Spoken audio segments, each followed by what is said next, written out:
Sebelum melanjutkan, jangan lupa subscribe dulu, terima kasih. Bab 197 berhenti membandingkan. Namun Shenrui justru berpikir sebaliknya.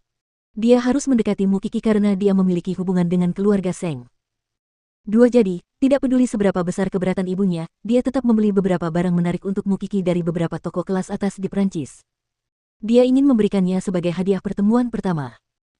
Mukiki tahu ada sepupunya yang pulang, jadi dia meminta informasinya kepada Seng Xiao. Namun Seng Xiao menjawab dengan singkat, "Aku tidak mengenalnya." Shenrui memiliki kualifikasi akademis yang sangat tinggi. Dia adalah wanita yang berbakat, sopan, dan penuh perhatian. Dia sama sekali tidak seperti ibunya. Namun, dia hanya bersikap baik dan tidak ada yang istimewa dari dirinya. Selain itu, selain Mukiki, Seng Xiao tidak terlalu memperhatikan gadis-gadis lain di keluarga Sen. Dia lebih banyak berinteraksi dengan para lelaki. Mendengar jawabannya, Mukiki mengangguk. "Baiklah, aku akan mencari tahu sendiri. Saya hanya berharap dia berbeda dari bibi ketiga seperti yang dikatakan orang lain." Ketika Shenrui sampai di rumah, hari sudah malam di Jianchuan. Hal pertama yang dilakukannya adalah menemui kakeknya.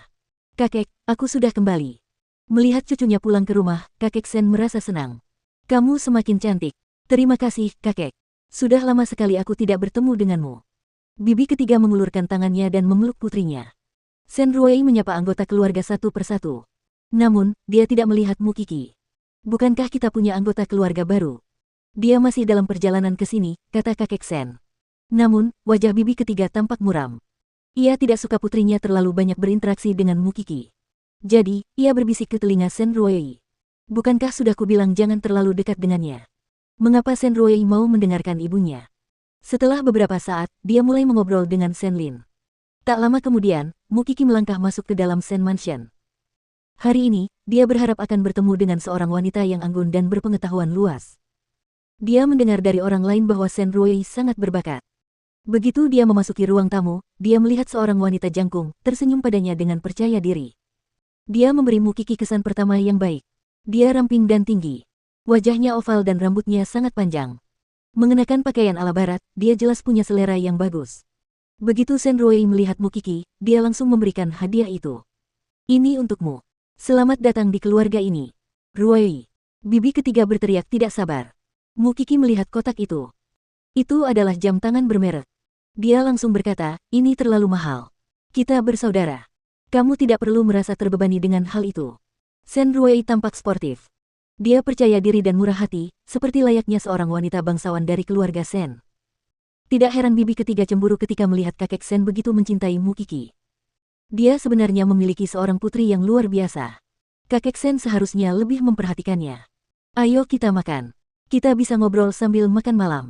Shenrui meraih tangan Mukiki dan membawanya ke meja makan. Tanpa sengaja dia melihat tato di telinga Mukiki. Dia terkesiap. "Ini nama Inggris Paman Sen, kan? Kau tahu tentang itu?" Mukiki terkejut. Karena Xiao Xiao mengatakan kepadanya bahwa tidak banyak orang yang tahu nama Inggrisnya. "Saya pernah melihatnya menandatangani beberapa dokumen dengan nama ini sebelumnya. Mengapa Anda mentato nama atau telinga Anda?" Untungnya, Mukiki telah memberikan penjelasan tentang tato itu sebelumnya. Jika tidak, dia tidak akan bisa menyembunyikan rahasianya lagi. "Itulah nama penyelamatnya," kata kakek Sen. "Seng Xiao layak menjadi idolanya. Ini pasti takdir." Shenrui tersenyum dan bersulang dengan Mukiki. "Ini pertama kalinya kita bertemu. Aku harap kita bisa akur." Mukiki tidak tahu mengapa, tetapi dia memiliki firasat buruk terhadap Shenrui. Naluri seorang wanita terkadang sangat akurat. Jadi, meskipun Shenrui bersikap sangat ramah, Mukiki tetap tidak lengah. Dia bukan lagi dirinya yang dulu, seorang gadis polos yang menilai seseorang berdasarkan wajahnya. Jadi, meskipun dia tampak akrab dengan sepupunya, dia masih ragu terhadap sepupunya. "Rui, kakek Lin akan merayakan ulang tahunnya yang ke-70, tetapi kakekmu tidak berencana untuk mengajakmu." Bibi ketiga mengambil kesempatan itu. "Sepertinya kalian berdua cukup akur. Mengapa kalian tidak pergi bersama-sama sehingga kalian bisa saling menjaga? Kamu gadis yang pintar dan perhatian. Jika Kiki melakukan kesalahan, kamu bisa membantunya. Berhentilah membandingkan." Huang Yu menyeringai. "Kiki adalah siswa terbaik di bidang sains. Apakah kamu lupa berapa nilai yang dia peroleh untuk masuk ke Universitas Sengting? Karena Kiki adalah mahasiswa sains, dia tidak memiliki EQ yang tinggi. Itulah sebabnya saya harus membiarkan Rui membantunya. Ini semua demi keluarga Sen. EQ Kiki cukup tinggi. Dia tidak akan memiliki masalah dalam berinteraksi dengan orang lain. Huang Yu membantah. Baiklah, tidak perlu repot-repot dengan masalah kecil seperti ini. Ruwei akan ikut. Kakek Sen memutuskan saat itu juga. Karena Ruwei sudah kembali, sudah seharusnya dia bersikap sopan saat bertemu dengan para tetua. Namun, dia tidak berpikir bahwa Mu Qixi perlu diurus. Karena dia tahu gadisnya cerdik dan licik seperti rubah.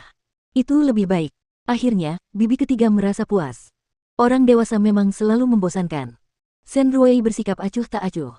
Mu Qixi masih tidak dapat menebak pihak mana yang Sen Ruwei dukung. Namun, dia memberinya perasaan bahwa dia bukanlah orang yang terlihat seperti itu.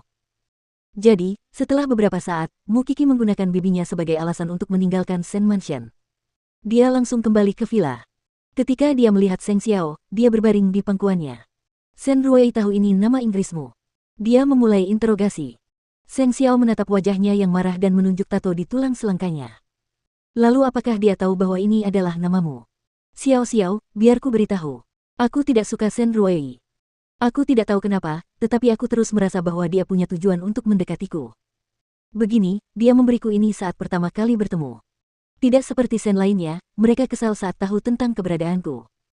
Jika kamu berpikir demikian, maka kamu bisa memberinya sesuatu yang nilainya sama dengan yang kamu berikan kepadanya, mengingat kamu telah mengembalikan hadiah itu kepadanya. Dengan begitu, kamu tidak akan merasa berutang padanya. Mengapa anakku harus kehilangan semua hal ini? Mu Qixi setuju dengannya.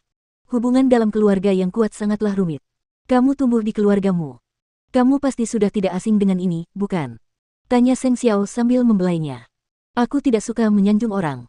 Aku tidak suka hubungan yang rumit ini. Mu Qixi mendesah dalam pelukan Seng Xiao. Aku hanya berharap Sen Ruwei akan memperlakukanku dengan baik dan tidak mempermainkanku selama pesta ulang tahun.